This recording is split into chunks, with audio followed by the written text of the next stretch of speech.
today is the 6th of 7 webinars, and today's session is mostly on account administration over here and how to set up users, how to upgrade your account, how to deal with your account settings. I am going to talk a little bit about the public processes, which are right here as well, and just an explanation on what that is a little bit more and how it's used the most effectively. And then we're going to end with some processes from the process library related to management, which I think are probably the top processes that I believe are essential for management. They all come from the process library. And if you are a manager or the owner of your company or plan to be at any point, these processes I think are really useful and essential for getting results through people.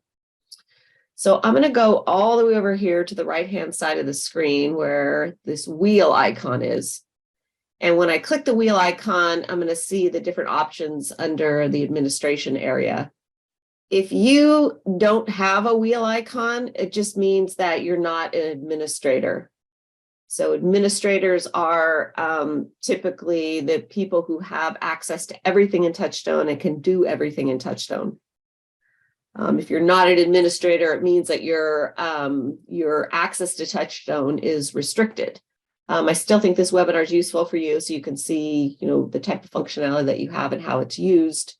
But if you don't see this wheel icon, it just means you're not an administrator. So I'm going to go right here to user accounts.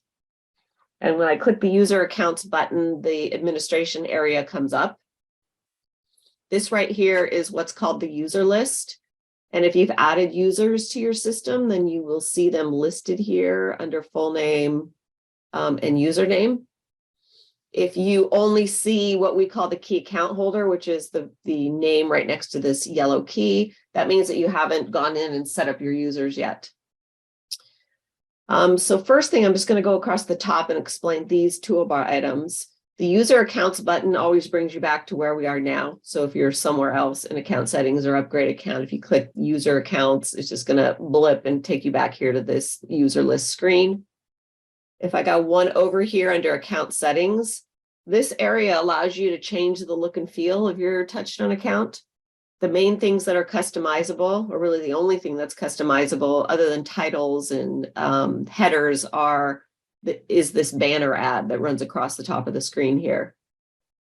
So right here is where you'll see your business name or company name. And if you look all the way down at the bottom of the screen, if I was to click this little display company name button and hit update, then you'll now see what my company name is right here next to my logo. So whatever you have in this field will appear, but only if you've checked off this display company name feature. Sometimes your logo will have your company name in it. So that's when we make it optional to display the company name or not. So if you do not want the name displayed, then just go down and uncheck this display company name button and hit update, and then the name goes away. This is your address field. This just shows us what your contact information is. We do have this in other places. So if you change this, you always want to send us an email and let us know that your address has changed or your phone number, because this doesn't automatically notify us that your business has moved. If you look all the way down towards the bottom, there's the header color right here. And then there's also the text color. So the header color is this field all the way across the top of my screen, and then the text color is the color of the text that's over here on the right-hand side. So if I want to change the header color, I just click the little square and the color wheel is going to pop up. If you have a unique specific color, you can type it into this blank field down here and hit select, or you can look for the color on the color wheel. Once you're happy with it, just hit update, and then you'll see this banner color changes. The text color, again, is right up here in the upper left-hand corner. So depending on what your header color is, you probably want to change your text color so that it's visible through the header color. So I'm just going to change this to white for fun here and hit update. So then you see the text color change. If your header color and your text color match, they're the same color, then it will appear as if this whole area has disappeared because you won't see it because it's the same color.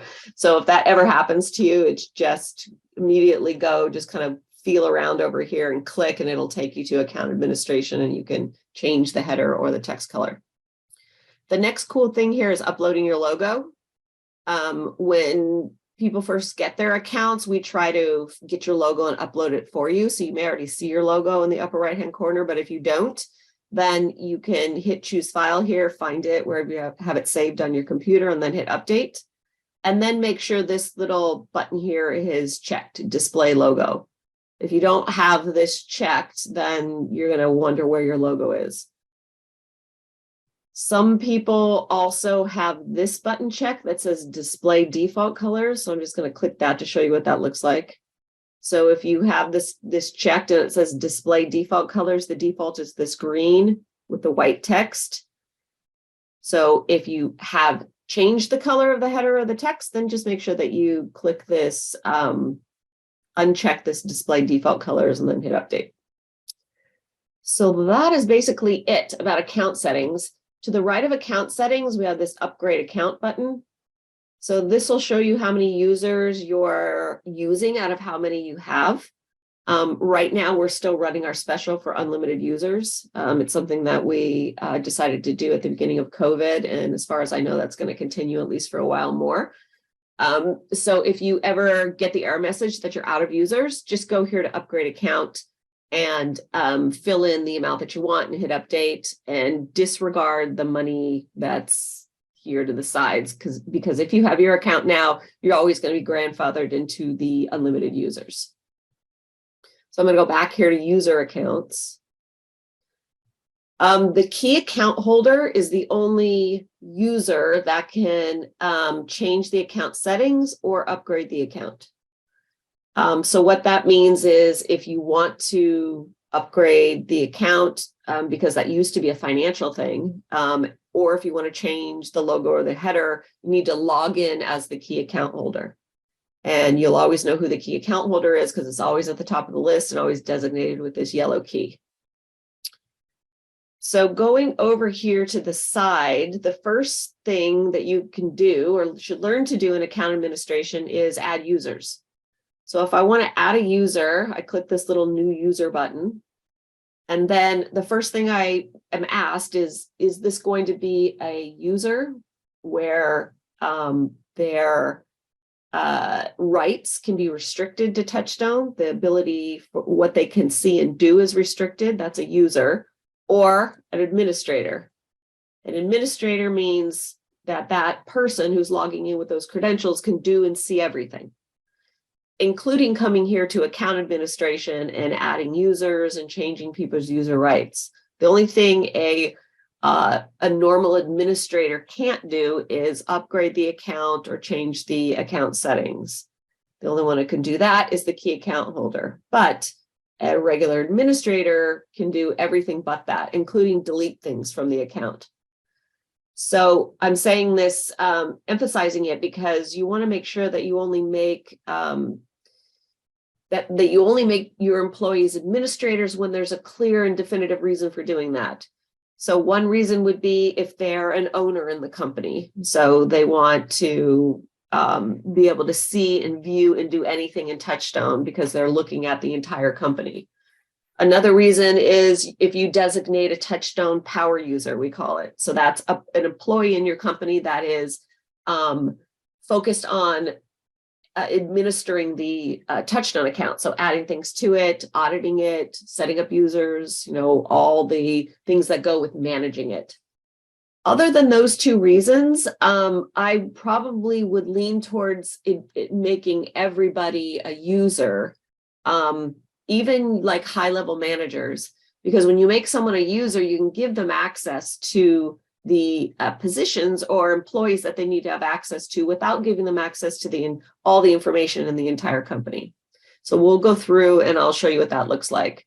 So we'll keep this as administrator just for fun. And then here you type in the username. So you want to put an email address typically.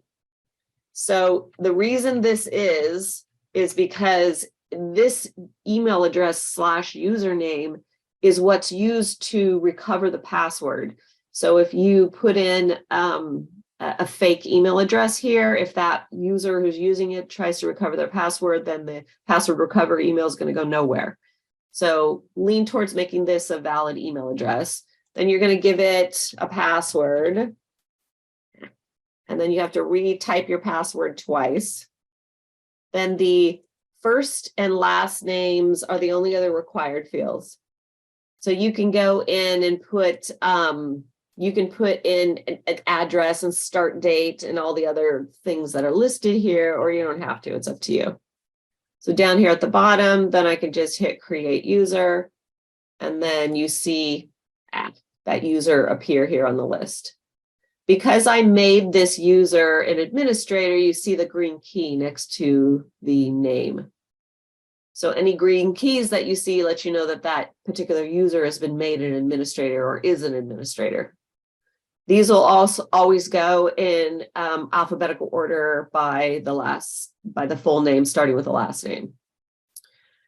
If you've made someone an administrator and based on what I've said or just rethinking it, you decide to restrict their rights, you can always select them on the user list right here and then go up here at account type, make it user, update at the bottom, and then now this user here that I just created is not an administrator any longer. Same is true to make a user into an administrator. You just click it, change the title, and hit save. Next toolbar item over here is delete user. So if I hit delete, I'm just going to simply see a drop down here, and I would go to the user that I want to delete, make sure that's one's in the field, and then click delete. It's going to say, are you sure? Okay. And you change your mind. You can't change your mind after that. So the downside of deleting a user is that any control panel data over here that they saved, and we're going to go over more of this next week, but if you had employees from the past and they're completing checklists and forms and you want to save all of that history, then you'll need to go and download it. If you don't download it, then we can recover it if you accidentally do that and there's something in there you really need. So you can contact support and let us know that, and we can, in most cases, unless a long period of time has elapsed, we can recover that data for you. So other than that, there's no real harm to TouchStone or anything consequential that happens when you delete a user. Another thing about deleting users that I just like to mention is if you have a user, like let's say Jack here, when I say user, it's an employee, a person. They're a user of TouchStone, but they're an actual person who you employ in your company. So when you have a user and say Jack quit a month ago, and instead of creating a new user for his replacement, I just go here to Jack's profile and I change the name to the new user and I hit save. There's not necessarily anything wrong with that. The only thing that's wrong is that when the new employee logs in, they could potentially go to the dashboard and run a report and see all of the saved data from the past employee. That might not be a big deal to you because maybe it's just checklists or forms, but if it's an HR position or if it's a manager who has been saving information about a particular employee, I mean, clearly you only want the person who's created that and their manager to see that type of information. So rather than editing profiles, just delete that particular employee and add that person anew. This is the profile button, so it's always going to take you back to the profile of the position that you're on. So when you have a user like this, we'll use this one as an example. This is John Black. He's a user. I know he is because he's got the blue circle. If I want to then set his access, the first thing that I would do is I'd go right here to this next toolbar item over called user access. So I make sure I'm on John, and I know that because he's highlighted here. And then I go over to user access, and I'm going to see my organization chart. You will see your own organization chart here. So the first question you want to ask yourself about setting up an employee is, what positions do they need access to? So TouchStone gives employees access by position on the org chart. It then gives them access to all the processes that are on that job description. So if I give John access to president, then he'll be able to go to the president's position on the org chart. It will be illuminated for him, and he'll be able to select that position and see all the processes that are on that job description.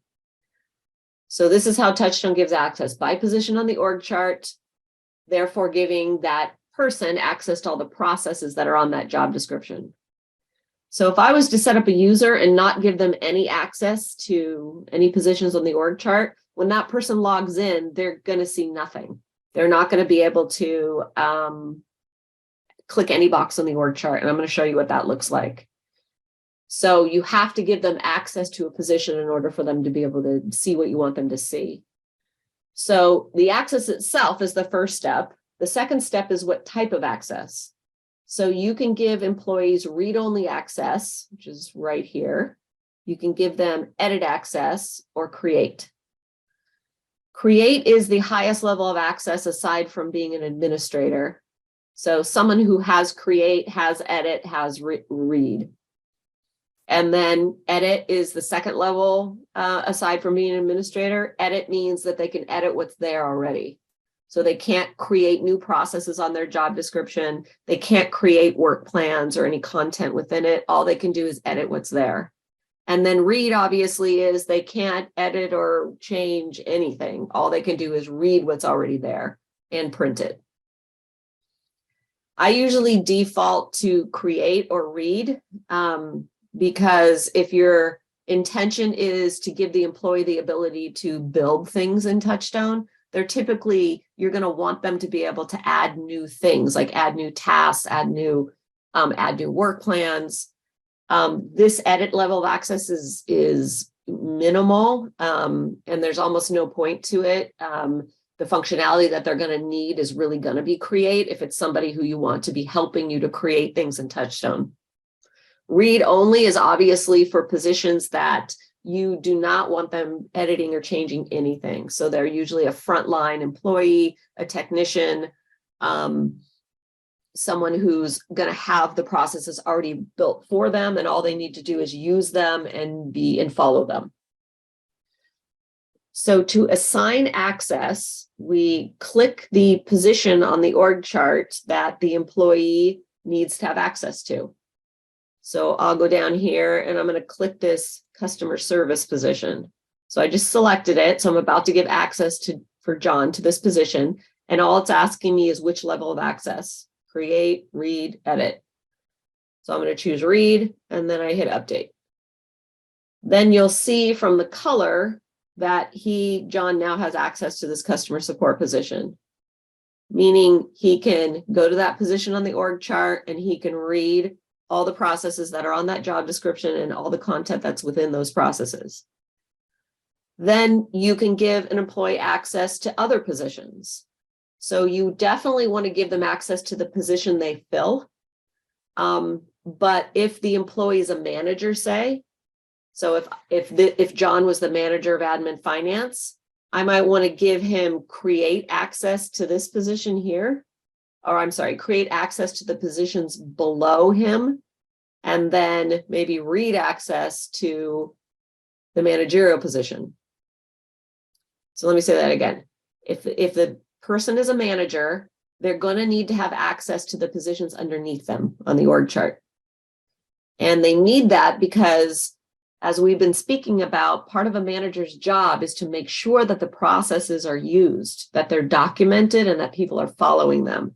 If you have managers in your company who don't care about the processes, never go into TouchStone, weren't a part of creating them, you're going to have dissent in between in all the positions below them. They're going to feel the same way as the manager does, which is, what, TouchStone? Well, I don't even know that.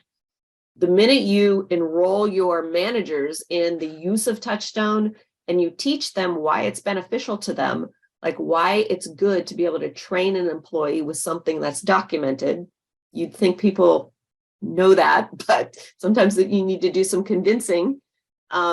Convince them that their department's going to be more efficient, that they're going to be better managers, that consistency is important, that quantification is going to be easy because everything's rudimentary, everything that can be.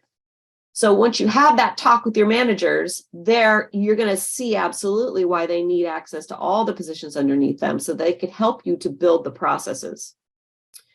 So I'm just going to remove this access now. So to remove access, if you make a mistake or you change your mind, you just click this little remove button and hit update. And then you can see that his access to this position's been removed. Another reason to give an employee access to multiple positions on the org chart is if they fill in for other positions. So if John's the customer support position, but when the receptionist is on vacation, I want him to fill in for her. Well, that would be a good reason to give him access to this position as well. So I choose that position.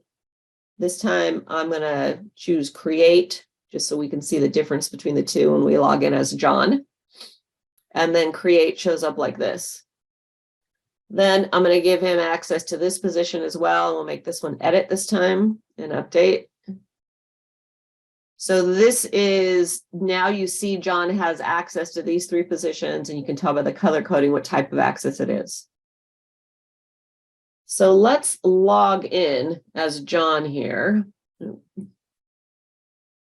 And I'll show you what it looks like. The best way to really see this is to log in as the employee to actually see it, because you can, visually, you can see how that is coming together once, you log in and actually see it. So I'm going to drag this over. So this is me logged in as John. He doesn't have a control panel assigned yet because we haven't gotten to that part yet, but I'll show you what that looks like once we do it. If I go over here to the organization chart, you'll see that all the boxes are grayed out here except for these three, because these are the ones that we gave him access to. So this is everyone, read user, doesn't matter what type of user, they always have access to see the org chart because that's useful to see the structure of the company, but they don't need to be able to have access to any of these other positions. Another thing you'll notice if you look to the left over here is that there's no four key functions. So for non-admin users, we hide the 4 key functions when they log in.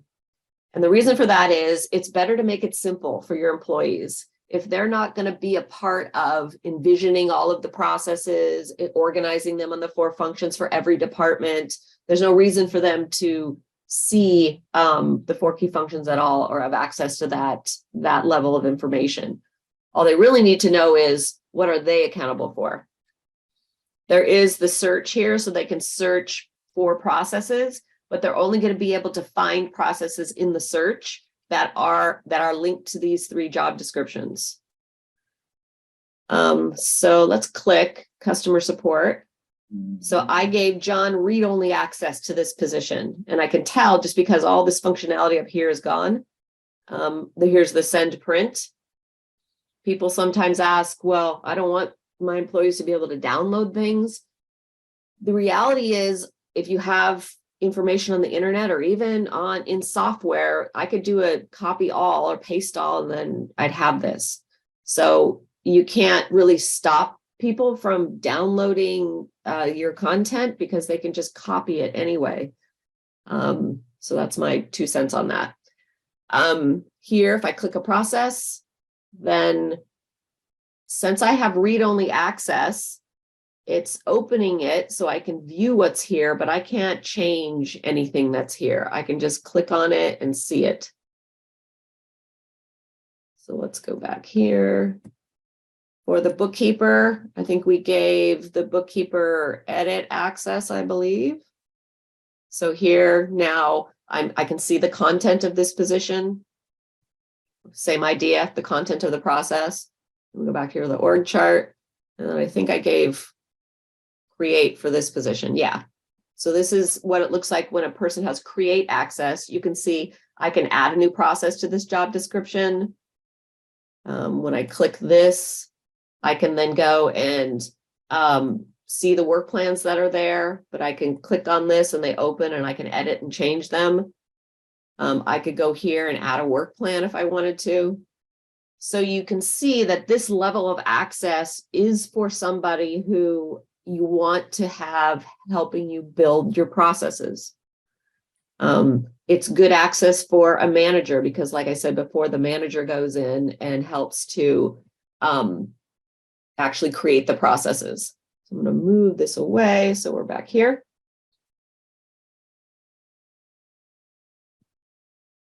You can, once you assign access, you can remove it in exactly the same way, just as easy as assigning it. So if I wanted to take away his access to this position, say, like you saw me do before, click and hit remove. Let's see. I see your question, Alex. If I delete an employee, how would that affect the jobs assigned to that person? So if you delete a user here, it's going to delete their ability to access TouchStone. And it's also going to delete any remove because you can recover it, but it's going to delete any saved data for that employee.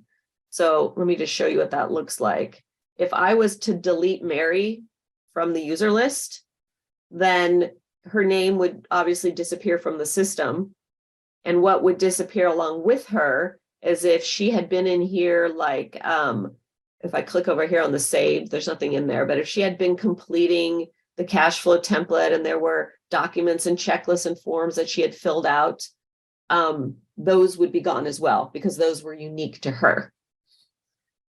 So think about before you delete that employee, is there anything from the control panel that they had been in there completing and using and that had been saved for years or months or however long it was? If you want to save that data, go and download it. If not, then, delete them and that's fine. That information goes away. So let me go back here to John. So user access is the first step. Decide which positions this employee needs to have access to and what level of access. The next step is assigning a control panel. So that's the next toolbar item over. An employee should have a control panel for the position they fill. So whatever position they're responsible for filling, even if it's multiple positions on your future org chart, they should have a control panel for those positions. So I'm going to go here to control panel. Make sure I'm on John, control panel. And then I'm going to give him a control panel here for customer service, and I'll make it a staff position. So when I click that position, the only question I need to ask is the customer service a managerial position? Does it manage other people? Or is it a staff position, manages no one? So I'm going to choose staff for this and hit update. And then you'll see this position is illuminated with the staff purple assignment. So you can tell if your positions are managerial positions by looking at this org chart, typically. You should be able to. So right here, this person's a manager, this person's a manager. The consequence of giving them a managerial control panel is that they then can see into the control panels of the positions underneath them. So let's go back here to the dashboard so I can show you that. So here I'm a manager and I have this control panel assignment.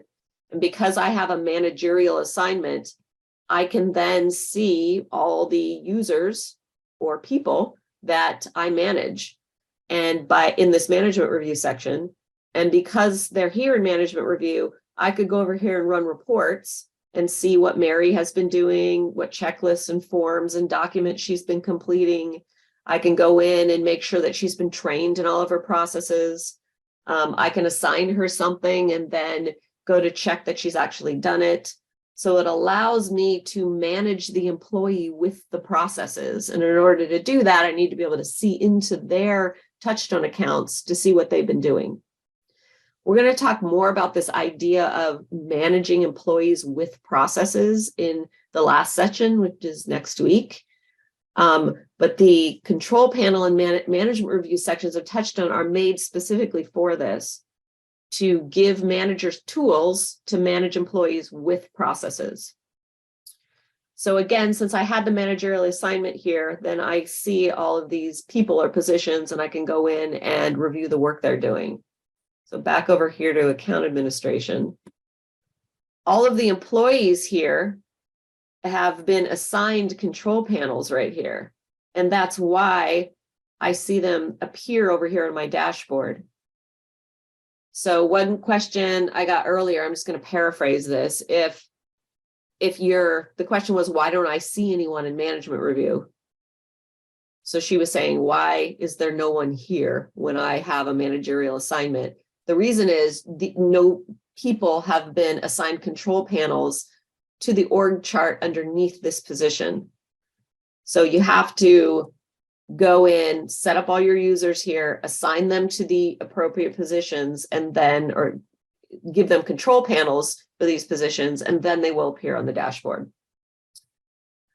I'm just going to read, since I have time, I'm going to read Alex's follow-up. So if I remove them from assignment, they will,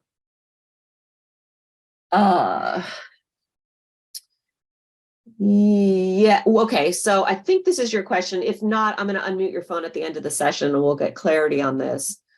I could go here and I'll just make an example. So I'm logged in as myself. I can go here to control panel and I can remove this control panel for me. Remove, update.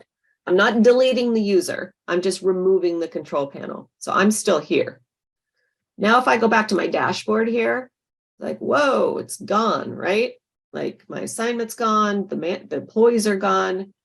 But if I change my mind, I can go back here to account administration.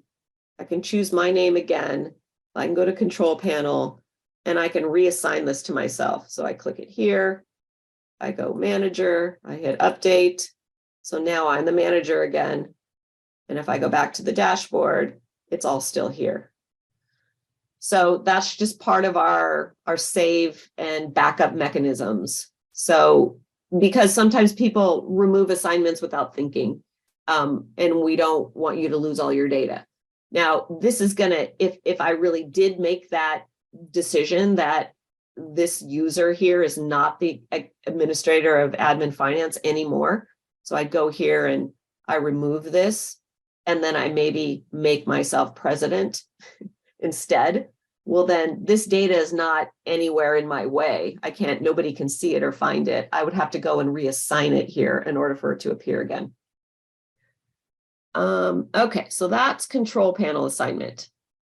Now, a person can have multiple control panels, and that would be a matter of if they fill multiple roles. This is more common if you've built your organization chart as a picture of the future. So we talked about in the organizational chart section that you want to use this as a tool, a strategy tool for the future. So I may have built this org chart where it's 2 years out. Currently, I have less employees and people are filling multiple roles on the org chart. That's how you marry the future with the present. But as we grow, the idea is that one person per box. So in this reality, which is in 2 years from now, I might be the president, I might be the admin sales manager, I might be a salesperson. Hopefully not, but some entrepreneurs and growing businesses, this is the reality of it, that you fill these roles until your business gets to a point where you can hire someone in to do that work. So with that in mind, using the control panel here to show that and help you to organize a little bit better in your mind can be super useful. So I'll give you an example. So let's say I'm the owner of the company. So I'm going to give myself a managerial assignment for that. I'm the president, and I'm going to give myself a managerial assignment for that. And then I'm also the admin finance manager. So I'm all three of these things. It's compartmentalizing things and wearing different hats is what we all do as businesses grow. Even managers do that. They are the operations manager, and maybe they're also a senior technician. And then sometimes they do a little marketing. Hopefully that's not the case, but that happens, as you all know. So this is a way to organize it in your mind and organize the structure and the processes for the work that actually has to be done here. Because what occurs naturally is I've only got 40, 60 hours in a week, depending on how much I work. I can't possibly be all three of these things. So what's happening is I'm deciding where to spend my time. And generally it's based on who's yelling the most, right? Where's the most work to be done? What do I have to do to get the projects out, to answer the phone, all those things. So this work or these positions are suffering. It's usually these two for sure. Like this work is not hardly ever getting done because everything below the president line is what is demanding my time all the time. Another dynamic that happens even to owners of company, but especially to managers, is you as the manager right here are doing work down here in these roles unintentionally. So you may have actually hired a customer support person or hired a bookkeeper, but because of the lack of documentation or your inability to delegate or your hesitancy to pass it off to someone else because you're nervous they're not going to get a good result, and then you're going to come back and have to do it anyway. You know, it's like all these things that we think about when we decide, how can I pass this off to someone else? There's a management process we're going to go over in the end, which I think is really helpful for this, but that's what happens. So seeing the structure of these positions right here and knowing which processes you've assigned to which role can be really important because that helps you decide what to delegate. So let's go back to the dashboard here.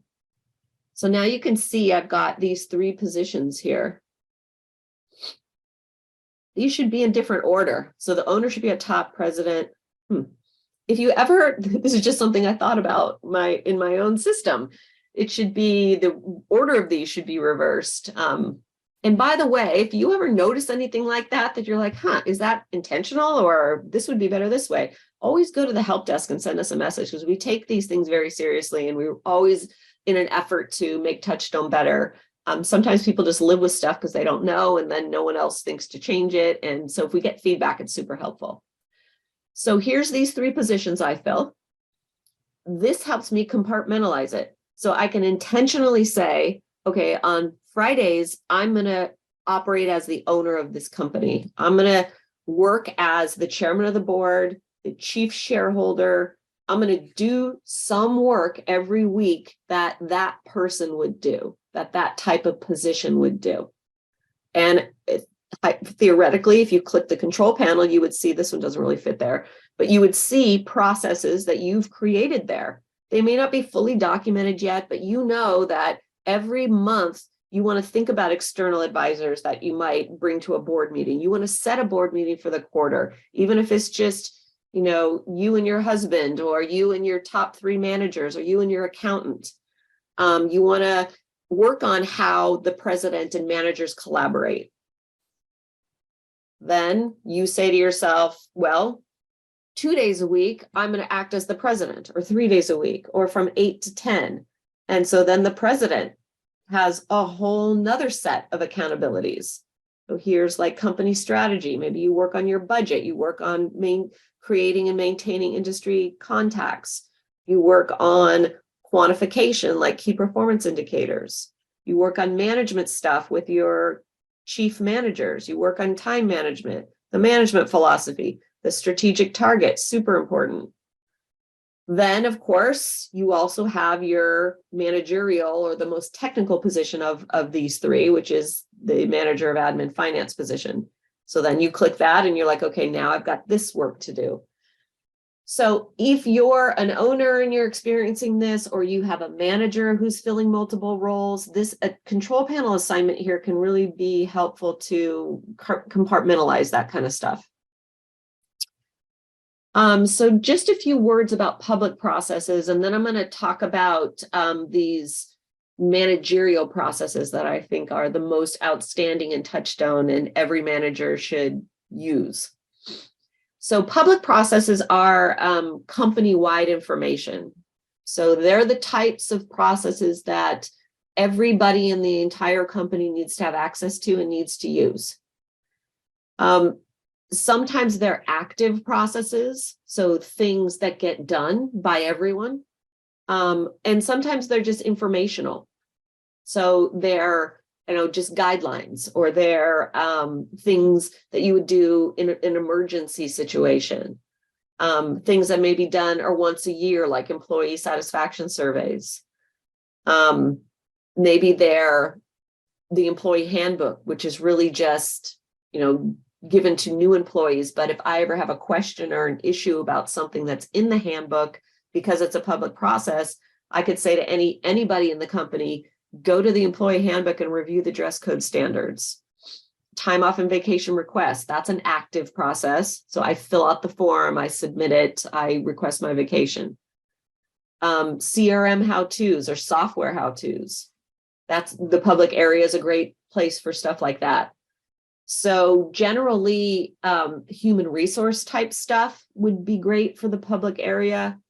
Anything, again, related to company-wide information. If you ever have company trainings, not departmental, because that only pertains to certain departments, but if you have company-wide trainings, then you can create a process and call it training resources or company training resources. And then within that, you could upload any information that the trainer left for the entire company and just have that become like a repository of different information that can be useful in different situations. What you don't want to have here in the public area are processes that are the accountability of just a certain department or just a certain person. Because in this area, it's defined as public. So if you put something in here, nobody's going to know that, you may tell them, but that's not good enough, as we all know. Nobody's going to know who's accountable for that. So save processes that are the accountability of a whole department or one person or another, put them on the job description for that position over here, and then realize that they're accessed right here quite easily. And I'm saying this because I'll log into accounts sometimes and people will have 50, 30, 100 processes here. Not 100, but you get the idea. They just keep marking everything as public. And I think the tendency is like, okay, if I put it in public, I know where it is. It's right here. I can just click it. This is getting comfortable with the system a little bit more to bypass that kind of yeah, but if that's how you feel. You can always find something by searching, first of all. And the processes that should be organized by position. So when I see public processes there's a lot there, I would also normally see that they haven't completed their job descriptions. So they haven't linked processes from the 4 functions to the positions on the chart, therefore creating the job descriptions. Because if you're thinking, where's that sales process I was working on? If it's linked to the salesperson, you would find it, or you could search and find it. To get to a process, it's just one click further than the public area. So in the public area, I see them here, I click, and then there it is. If it's linked to a job description, I click, and there it is. So it's one click different. In addition, everything in the control panel, as you're seeing here, can be organized into categories, into groups. There's just a plethora more functionality here to organize than there is in the public area. Public processes can be completed, though, just like ones through the control panel. By completed, I mean they can be viewed, saved, filled out, checklists, forms, and then reports can be run on that information that was saved or completed. So for example, time off and vacation request, when I click this, even though it's a public process, TouchStone knows it's me who's clicked this because of my username and password. So I can click this through the public area. I could go down and fill out this time off vacation request, fill this whole thing out and save it. And now it's saved back to TouchStone, unique to me. So if my manager goes and runs a report, he's going to see that this time off vacation request form completed by me. No one else can see it. So the structure of how things are completed in TouchStone remain the same for public processes. So it's unique to that particular user, and reports can be run on these things the same as it was here through the control panel. Okay, any questions about that? So I'm hoping next week that before we end the session, I'll be able to highlight the new release to you, which is coming, hopefully in the next few weeks. With programming, you can never give definitive due dates because sometimes things happen, but we're hoping over the next few weeks. I'm going to try to get approval to show you just a little bit of it in the training through our QA server. But what it is, just to lay it out a little bit and get some excitement around it, it's called process assignment.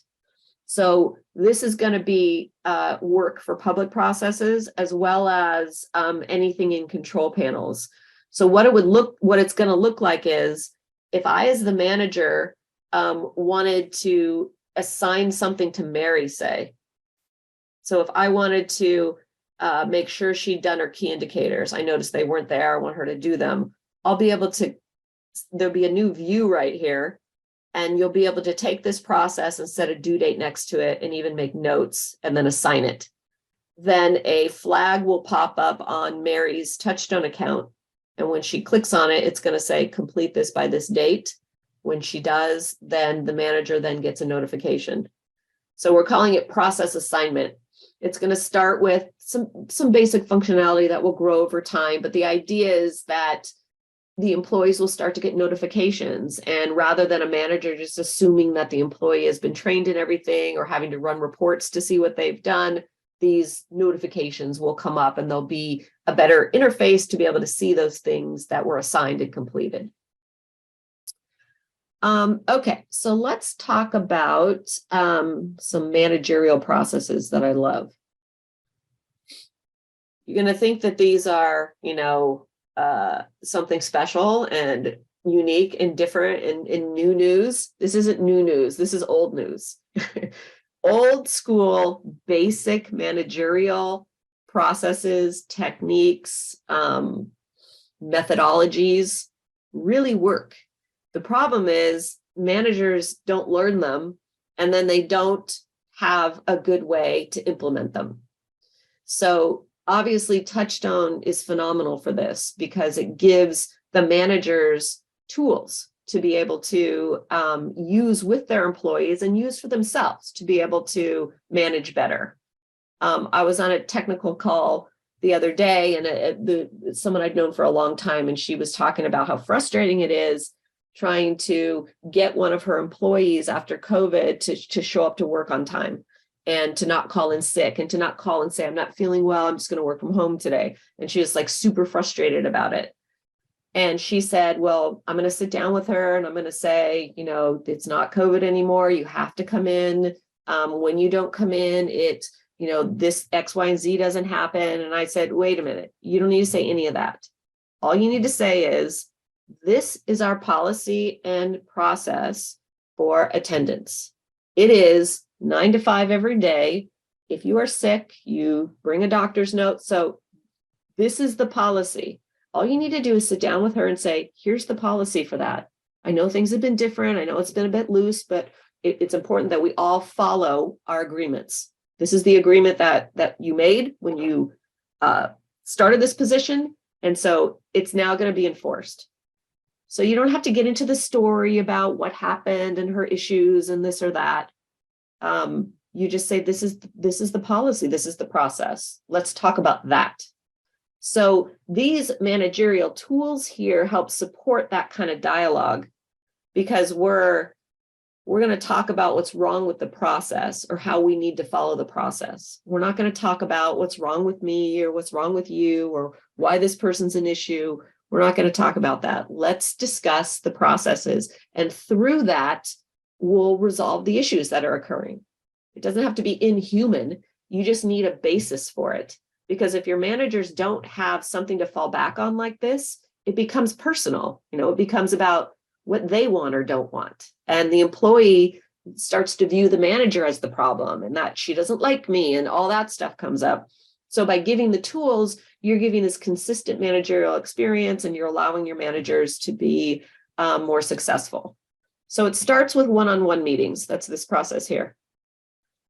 If you can't have one-on-one meetings with your employees weekly, do them monthly. If you can't do a monthly, do it quarterly. At a minimum, it has to be quarterly. I haven't been told any situation where I wouldn't stay firm on that. I really think monthly is mandatory. We're not talking about big, long, complicated meetings. It's 45 minutes to an hour. I think it's even better if it's weekly. So in these weekly or whatever form you decide to take, what happens in these meetings is just a check-in with the employee. A lot of things go unsaid. A lot of things cause interruptions because if the manager is micromanaging and going around and like sending emails and writing sticky notes and making phone calls, it's like it's scattered. So anything that can wait for this meeting time, it's way better. You take the energy out of it and you wait for the meeting time and you go through it methodically. I understand that not everything can wait for a week or a month. Clearly, things that have to be addressed right away, they need to be addressed right away. But I think if your managers really scrutinize it, really think about it, they could condense a lot of what they're scattered with, this one-off conversations and the recorrecting and all that, and they can bring it into more structure by having it happen during a one-on-one meeting. So this comes from the library. There's a form, super easy, employee's name, date, items to discuss, goals achieved from last period or not, goals for next period, and anything else you want to talk about. Sometimes just hey, how are you doing? How's your family? That kind of stuff goes a long way with people. And I think most of your managers care about what's going on with their employees. It's just there's not the time for it. So 45 minutes or an hour. In items to discuss, you can put processes to discuss right here from the job description. So processes to discuss with them in the next meeting. It could be, how are we going to get this documented? Or let's work on that together. Or this week, spend 2 hours working on that process, and then let's talk about it next week. It could be a problem that you want to address with the employee and say, the follow-up process has not been good. Let's sit down and discuss it. Let's look at it in TouchStone. Let's talk about how it could be better. So sometimes it's just a breezy meeting where you're just checking in. So they save that. And then every time they have one of the meetings, they're preparing for the meeting with this one-on-one meeting process. Then we have task delegation and work management, also a fabulous process. This also comes from the library inside of Guiding the Business. All of these are in Guiding the Business. So task delegation and work management, this is helping your managers to figure out how to delegate.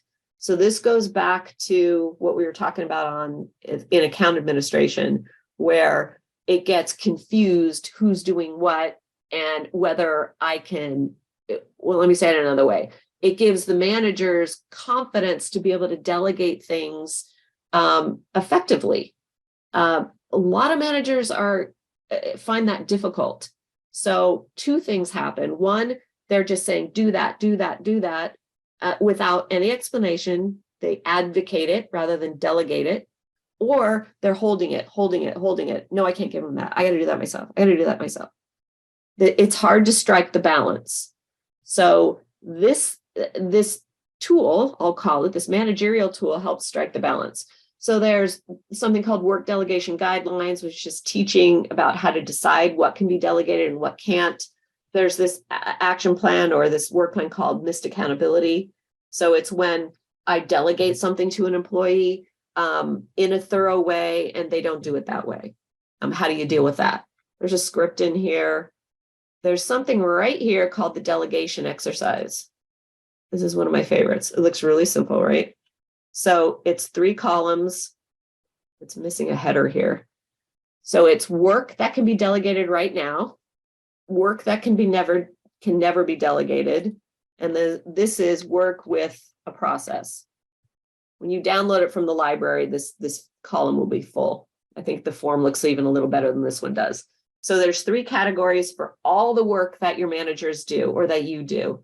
There's work that can be delegated right now. So things they really just do not need to be doing. Simple things. There's work that they're never going to delegate. So as the manager of admin finance, I'm always going to do the budget. I'm always going to be in charge of cash flow. I'm always going to balance reconcile the bank statement. And then there's work that can be delegated if you had a documented process for it. All of the technical work that managers are doing should be in this column here. So the documenting of the process gives them confidence to then truly delegate it. And when you delegate with effective training, it just feels so much better. It's so much easier. And it's never your fault for not, or the manager's fault for not like thoroughly giving the employee the tools they need to do it correctly.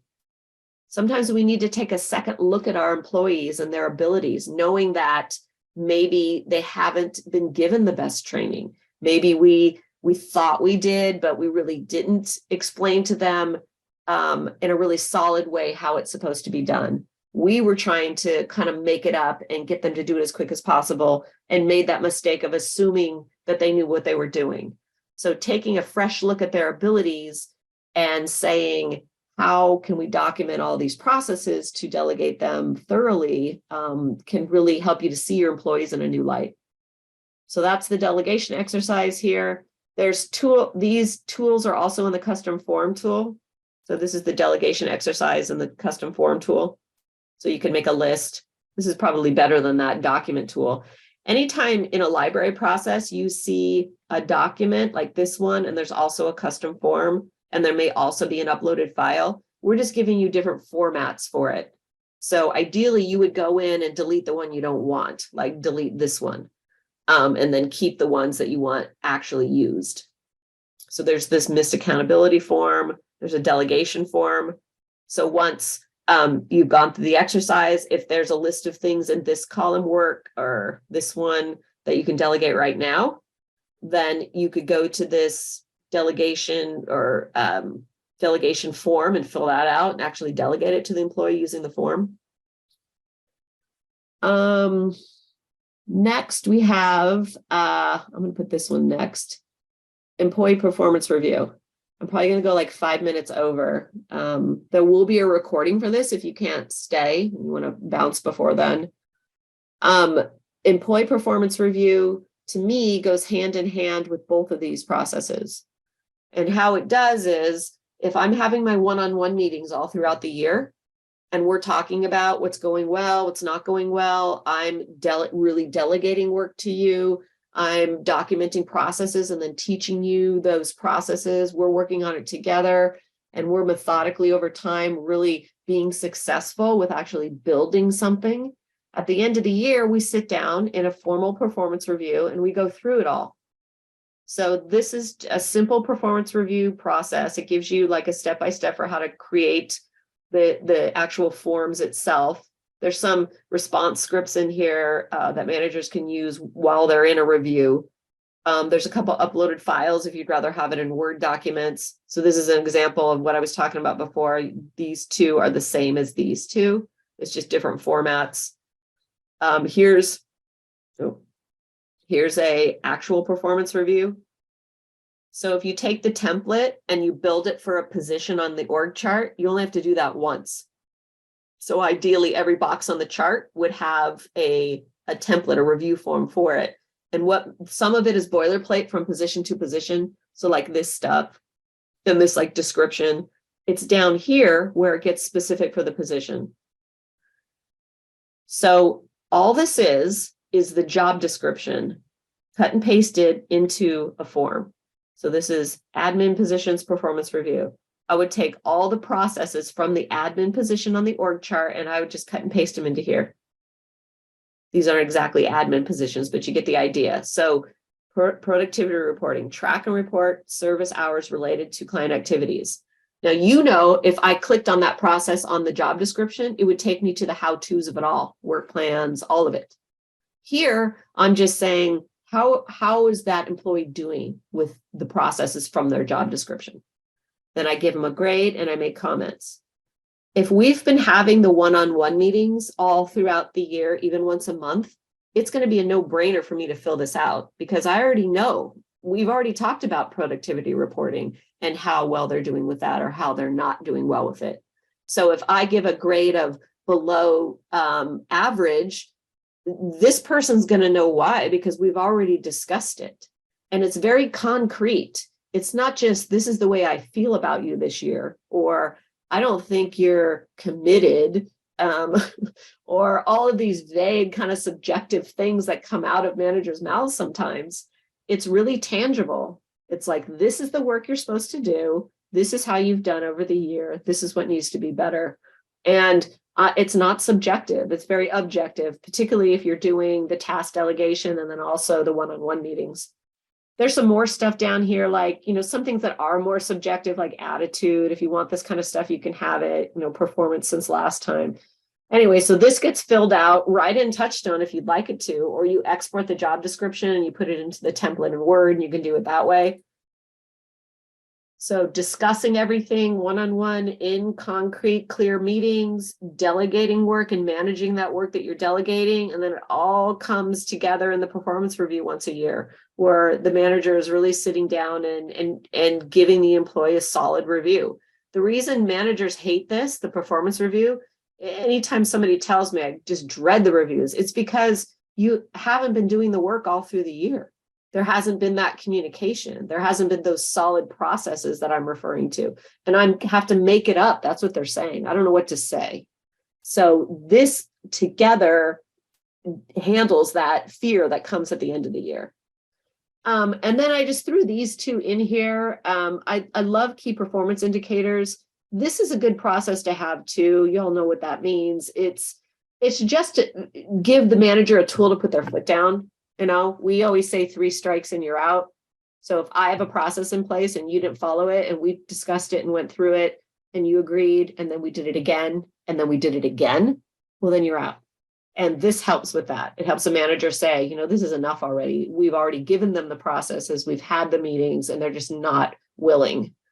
And then key performance indicators.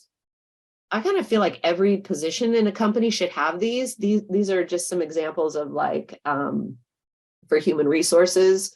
You can build key performance indicators for every position. You can say, what are the goals that we have for you this month? Or what are the goals that we have for you this year?